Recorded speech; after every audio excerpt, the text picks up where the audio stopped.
indicação só em 2027 pode levar a família Bolsonaro a nomear maioria do STF e mudar correlação de forças na corte. Amém, né? Tomara, porque se o Senado hoje reprovou o nome do Messias, é porque ele foi identificado como sendo dessa ala ideológica da esquerda.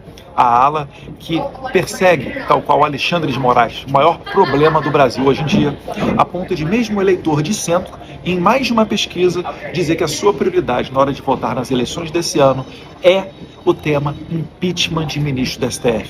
Depois vem segurança, depois vem economia e os demais temas.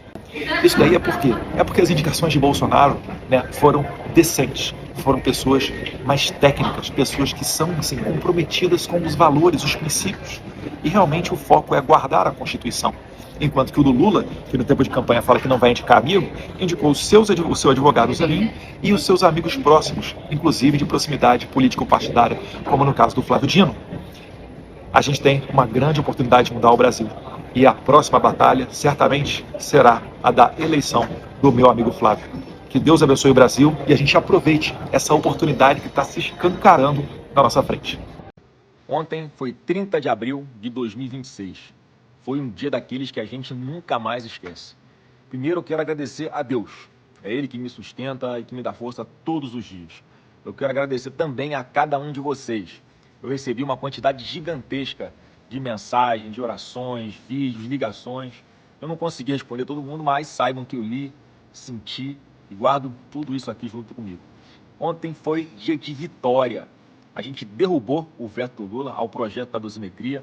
Isso representa um novo começo, o início de uma nova estação para centenas de famílias brasileiras.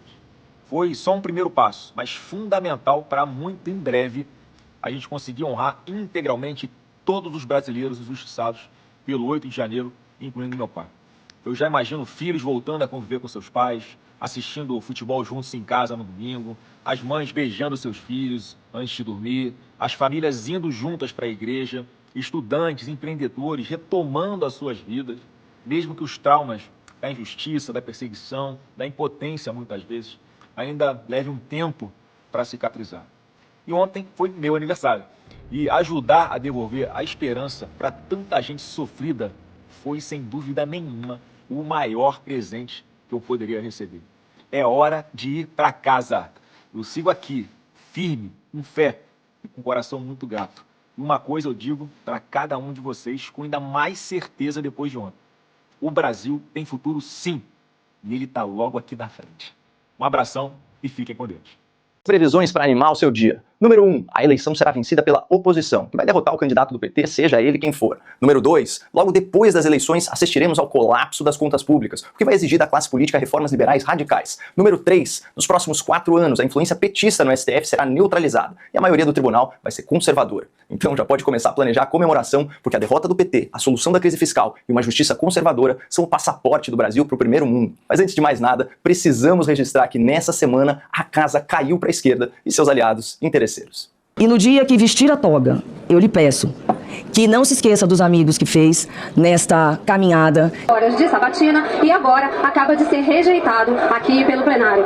A rejeição histórica do Senado ao indicado de Lula para o STF é o ponto de inflexão que marca o começo do fim do lulopetismo como força dominante da política nacional. O sintoma mais recente e evidente da decadência petista é a ruptura com o centro político no Congresso. Conhecidos por aderirem ao poder, seja qual for o governo, os caciques do Centrão estão tratando Lula como um ex-presidente em exercício, impondo derrotas vexatórias ao PT e sinalizando sua aposta numa troca de comando do país.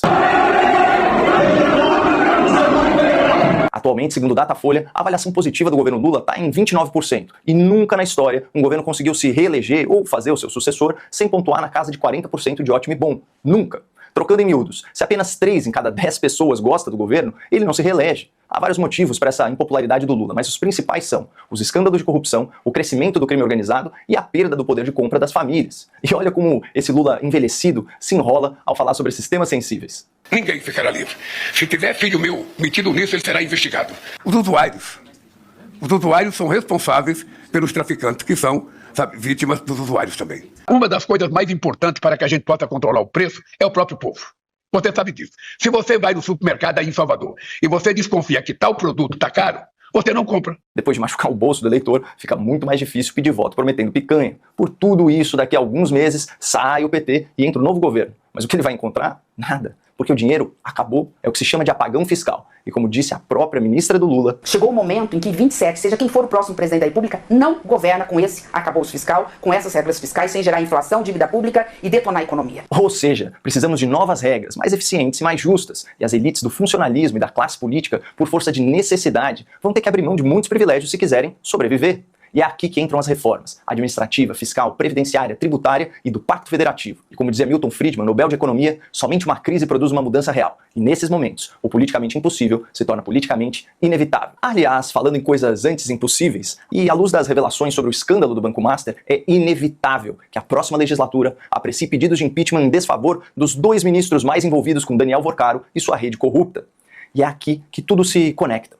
A oposição vence as eleições para a presidência da República e renova boa parte do Senado. Esse novo governo influencia a escolha do presidente do Congresso, que vai pautar o impeachment de pelo menos 2 magistrados do Supremo. E se o Lula não conseguir emplacar um outro nome para o STF até o final desse ano, também essa indicação caberá ao seu sucessor. Já fez as contas? O próximo presidente poderá ter uma indicação herdada do Lula, 2 indicações por impeachment de ministros e 3 indicações por aposentadoria compulsória. Sim, no melhor dos cenários, o futuro presidente indicará 6 ministros ao STF, o que por si só já seria suficiente para garantir uma maioria do colegiado por décadas. Claro que a política é imprevisível e o futuro a Deus pertence, mas parece que estamos diante da nossa última chance para conduzir o país finalmente para o século XXI, livrando o governo do atraso petista e salvando os tribunais do autoritarismo de toga. E nessa semana, nós testemunhamos um marco histórico desse processo. Que bom. O senhor acha que há o risco de que o Supremo derrube o PL da dosimetria? Eu não vou aqui embarcar nas teorias, né, de que é possível novamente que haja uma ingerência na prerrogativa do Legislativo de legislar, de propor leis, de votar leis, e as leis, na hora em que forem votadas, elas passarem a vigir. Eu acho que cabe ao Supremo o controle constitucional. Mas não há nenhuma inconstitucionalidade, né, num processo em que há uma redução de penas especificamente para o ato de 8 de janeiro. É bom lembrar que, por ocasião da votação, o discurso feito no plenário pelo PT e pelos seus apaniguados e puxadinhos, né, foi sempre no sentido de que a derrubada do veto, né, implicaria na diminuição da progressão que foi imposta a crimes hediondos, a crimes graves, por ocasião da votação do PL antifacção. O próprio presidente Davi Alcolumbre, no início da votação, por provocação nossa, né, tivemos uma conversa com ele 3 ou 4 dias antes do processo da votação do Congresso, né, e dentro do que preceitua a legislação da Casa, retirou essa questão da progressão para permitir que a progressão ela pudesse ser dada como foi definido no PL de antifacção. Nós votamos apenas as questões afetas a 8 de janeiro. E é bom lembrar que essa progressão não estava no texto que veio do governo Lula, e o próprio PT votou contra essa progressão. Eles são tão hipócritas, são tão contraditórios, eles estão tão preocupados em manter uma narrativa que nem se preocupam com a veracidade dela, com a rigidez da narrativa que eles vociferam no plenário. Nós assistimos ontem um espetáculo grotesco de ódio, de ressentimento, de rancor e de pessoas absolutamente despreparadas para a vida pública. Não têm a compreensão de que o Brasil é plural e que é necessário respeitar a opinião diferente daqueles que têm visão de mundo diferente.